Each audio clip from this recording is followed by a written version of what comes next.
চান করতে গিয়েছিলাম, এত জোর খিদে পেয়েছে, চান করতে যাবার আগে না আমি ভাত বসিয়ে দিয়ে গিয়েছিলাম। আর তাতে কি কি দিয়েছি সেটা তোমাদের সঙ্গে পরে শেয়ার করছি। আর এত খিদে পেয়ে গেলে না তখন আর মাথা ঠিক থাকে না। আর আজকে রাজাও বাড়িতে নেই, ও তো অফিস চলে গেছে, একা একা খেতে হবে, আর একা একা খেতে আমার একদমই ভালো লাগে না। আর এই যে গরম গরম ভাত করে নিয়েছি, তবে আজ কিন্তু ফেনা ভাত করিনি, আজ আমি ঝুড়ো ভাত করেছি। তার সঙ্গে আমি আলু উচ্ছে সেদ্ধ দিয়েছিলাম, সেটাকে ভালো করে মেখে নিয়েছি। আর এই হচ্ছে আমার পটল ভাজা, আমার হচ্ছে সব থেকে প্রিয় পটল ভাজা।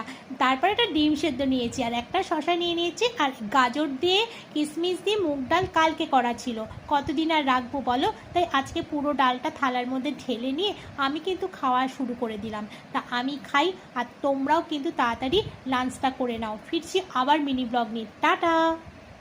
চান করতে গিয়েছিলাম, এত জোর খিদে পেয়েছে, চান করতে যাবার আগে না আমি ভাত বসিয়ে দিয়ে গিয়েছিলাম।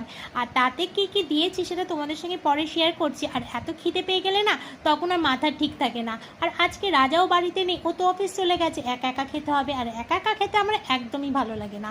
আর এই যে গরম গরম ভাত করে নিয়েছি, তবে আজ কিন্তু ফেনা ভাত করিনি, আজ আমি ঝুড়ো ভাত করেছি।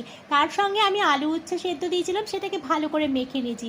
আর এই হচ্ছে আমার পটল ভাজা, আমার হচ্ছে সব থেকে প্রিয় পটল ভাজা। তারপর একটা ডিম সেদ্ধ নিয়েছি, আর একটা শশা নিয়ে নিয়েছি, আর গাজর দিয়ে কিশমিশ দিয়ে মুগ ডাল কালকে করা ছিল, কতদিন আর রাখবো বলো। তাই আজকে পুরো ডালটা থালার মধ্যে ঢেলে নিয়ে আমি কিন্তু খাওয়া শুরু করে দিলাম। তা আমি খাই, আর তোমরাও কিন্তু তাড়াতাড়ি লাঞ্চটা করে নাও। ফিরছি আবার মিনি ব্লগ নিয়ে, টাটা।